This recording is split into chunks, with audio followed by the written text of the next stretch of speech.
At a time when families struggle to make ends meet, we have learned the state is really making sure Coloradans are fairly considered for jobs with out-of-state companies. You see, our state law says all companies, no matter where they are, must list their salary range or hourly rate for job postings if they're hiring Coloradans. That includes companies that offer remote positions. But the State Department of Labor says for longer than a year, that hasn't been happening. Companies were not complying, not posting salary ranges, or simply not hiring Coloradans altogether.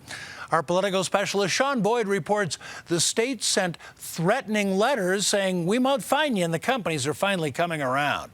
When job postings first appeared saying Coloradans need not apply, it made national news. At first, it appeared there might be a loophole in the law that as long as a company didn't hire a Coloradan for the job posted, it didn't have to post the salary. Turns out that's not the case. Colorado's Equal Pay for Equal Work Act, a first of its kind in the country. And while the Department of Labor expected some resistance from employers, it didn't expect companies to try and circumvent the law by blacklisting Colorado workers. We just found at the peak around 900 or 1,000 such postings. I had literally hired a temp just to scour the internet and find these postings. Scott Moss with the Department of Labor says he's sent more than 100 companies letters warning them if they have any presence in Colorado at all, they need to comply with the law in all job postings or face fines of $500 to $10,000 per violation.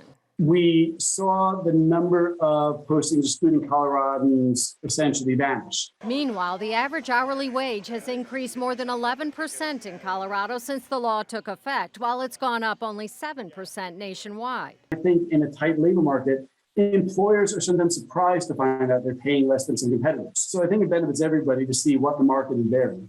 Employment law attorney Allison Moore disagrees. It makes it easier for employees to job hop, and there is a cost built into onboarding employees. I get calls on a regular basis on what are the exact parameters that need to be done to be compliant with this, what's the least amount of information I can provide. For many companies, she says, salaries are the biggest cost of doing business, and as wages have increased, so too have prices.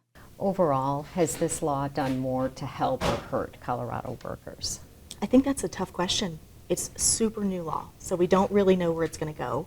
I would say a lot of states are also implementing similar things, and they're trying to attack a very complicated problem like discrimination. There certainly are a lot of nuances to the law. For example, there are half dozen exceptions that companies can use to adjust that salary range that's posted. So far, only 3 companies have been fined between $2,000 and $34,000. None responded to our request for comment. Sean Boyd, covering Colorado First.